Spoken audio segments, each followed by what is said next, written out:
Yo soy una convencida de que la tecnología es una herramienta que potencia el aprendizaje. Para que la tecnología tenga éxito, tiene que haber un aprendizaje significativo. Hoy en día, un simple video te permite conectar mucho más con un aprendizaje. La realidad aumentada nos permite experimentar el aprendizaje desde otra dimensión.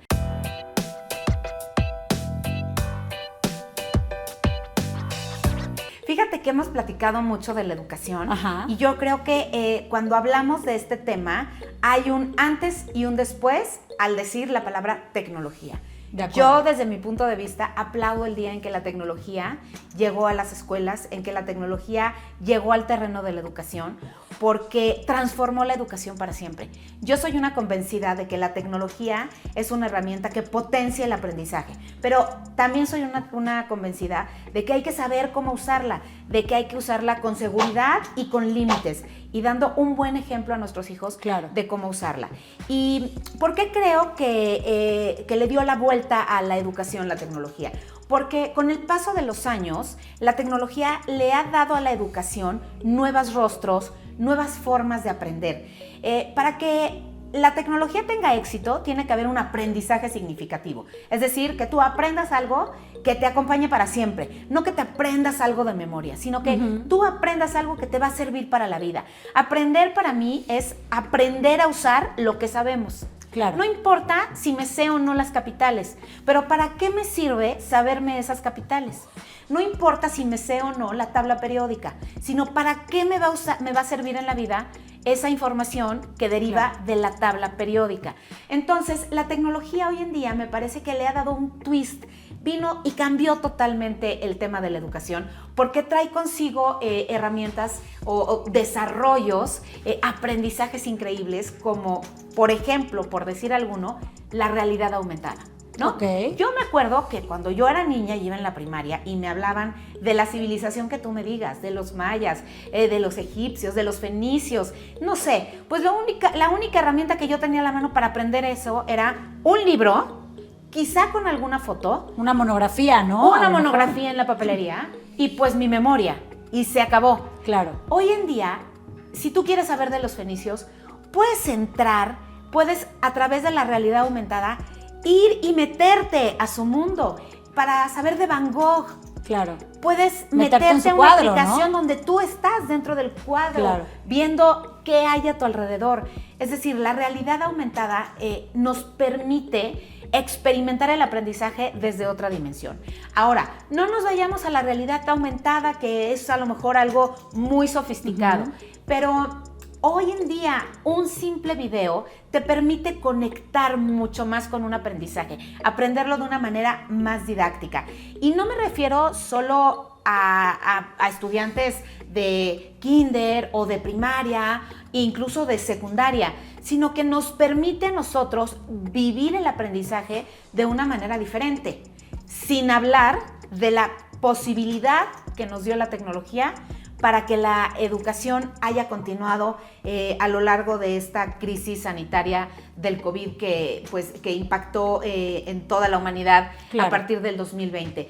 Sin la tecnología, la escuela se hubiera cerrado para siempre, como desafortunadamente ocurrió pues en muchísimas escuelas de nuestro país y del mundo, en escuelas que no tienen infraestructura para llevar tecnología a sus salones ni a sus alumnos. Pero digamos que la parte buena es que una parte del mundo pudo continuar con sus actividades, pudo continuar con la escuela, pudo continuar con la universidad. En contacto con otras personas. En contacto. Muchos adultos pudimos seguir estudiando. Yo en particular, que estudio un diplomado, no lo tuve que suspender. Continué.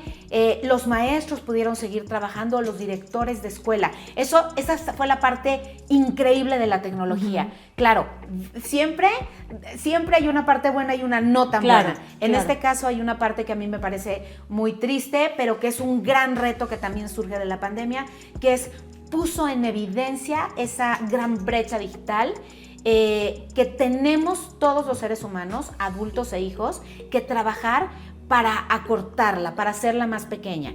Porque mientras unos niños pudieron seguir estudiando, otros niños se quedaron en casa sin poder avanzar. Muchos a través de la televisión, muchos a través de sus computadoras, muchos a través de herramientas digitales, pero hay muchos niños hoy en día que no tienen acceso a ninguna de estas tecnologías, y esto abrió mucho más la brecha digital. Oye, sí, y sobre todo este tema que nos estás hablando, digo, la tecnología ha sido una gran oportunidad, ¿no? Sin embargo, creo que a la vez también ha sido un reto. ¿Cómo ves esto? ¿Qué has visto entre alumnos, maestros, por ejemplo? Fíjate que como padres de familia siempre empezamos a ver por lo más próximo. Y entonces siento que al principio de la pandemia estábamos muy preocupados o muy ocupados en los niños, cómo lo van a tomar, la falta de socialización. Pero eso era solamente una arista de lo que suponía la educación en línea.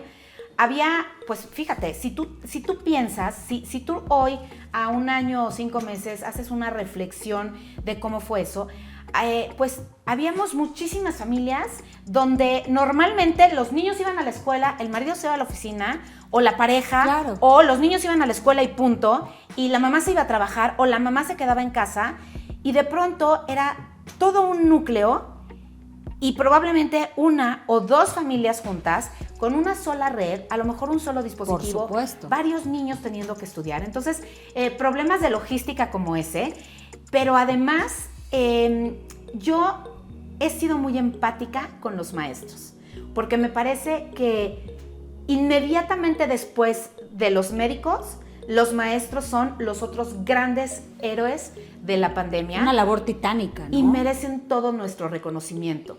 Fíjate, y podría decirte muchos ejemplos de por qué, pero voy a empezar desde el más básico. Los maestros pasaron de tener a 30 alumnos en su salón a tener a esos 30 alumnos, más la mamá, más la abuelita, más el papá, más el hermano, todos viendo cómo ese maestro da clases en línea, claro, ¿no?